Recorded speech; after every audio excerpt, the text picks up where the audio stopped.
Hey everybody, welcome back. So today we're going to talk about how a cognitive behavioral therapist would treat OCD, Obsessive-Compulsive Disorder. So a cognitive behavioral therapist would treat obsessive-compulsive disorders primarily through two highly effective techniques: exposure response prevention, ERP, and cognitive restructuring. Often these are used in combination. Here's how a CBT therapist might typically approach OCD treatment. 1. Assessment and education. Understanding the cycle. The therapist first helps the individual understand the OCD cycle. Obsessions, unwanted intrusive thoughts, images, or urges lead to anxiety or distress, which then leads to compulsions, rituals or behaviors performed to reduce the stress or prevent a feared outcome. Identifying specific symptoms. A thorough assessment is conducted to identify the specific obsessions, compulsions, and avoidance patterns unique to the individual. This often involves creating a hierarchy or a list of feared situations or triggers ranked from least to most anxiety-provoking. Exposure and response prevention. Gradual exposure. This is the cornerstone of OCD treatment.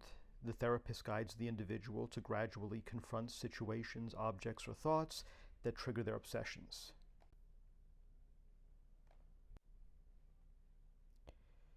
This is done systematically, starting with items on the lower end of the anxiety hierarchy. Response prevention. The crucial part of ERP is preventing the compulsive, ritual, or avoidant behaviors that would normally be performed. For example, if someone fears contamination and compulsively washes their hands, they would be exposed to a contaminated object and then coached to resist the urge to wash their hands. Habituation. The goal is to learn that the anxiety and distress associated with the obsession will naturally decrease over time, even without performing the compulsion. This process is called habituation. Through repeated exposure without engaging in rituals, the individual learns that their feared outcomes are unlikely and that their obsessions are false alarms. Doing the opposite. The therapist might encourage the person to do the opposite of what their OCD is telling them to do. For instance, if OCD makes them avoid public restrooms, the therapist might work with them to use a public restroom and resist the urge to excessively clean themselves afterwards. Cognitive restructuring. Challenging distorted thoughts.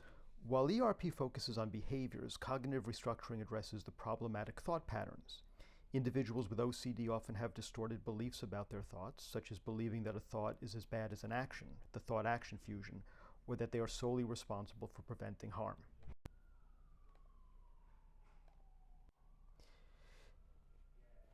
Identifying and reframing. The therapist helps the individual identify these negative and obsessive thoughts and challenge their rationality. Instead of trying to eliminate the thoughts, which is often counterproductive, the focus is on reevaluating them and developing more balanced and realistic perspectives. Acceptance of uncertainty. A key aspect of cognitive restructuring in OCD is learning to tolerate uncertainty. OCD thrives on the need for absolute certainty, and the therapist helps the individual accept that complete certainty is rarely possible in life. Homework and practice. CBT for OCD is highly structured and practical.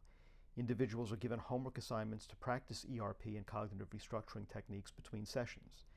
This consistent practice is essential for long-term improvement and for the individual to become their own therapist. Mindfulness-based approaches. Some CBT therapists integrate mindfulness principles into OCD treatment.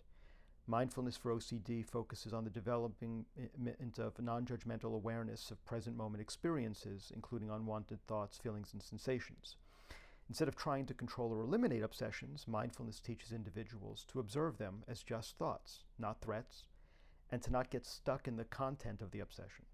This can complement ERP by helping individuals remain in exposure situations and tolerate distress without giving into compulsions. Overall goal. The ultimate aim of CBT for OCD is to empower the individual to break free from the cycle of obsessions and compulsions.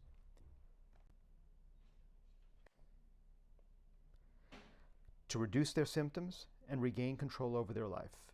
It helps them respond differently to their intrusive thoughts and fears, leading to a significant improvement in their quality of life. So what are your thoughts about how CBT would be used to treat obsessive-compulsive disorder? Let me know, and I'll speak to you next time.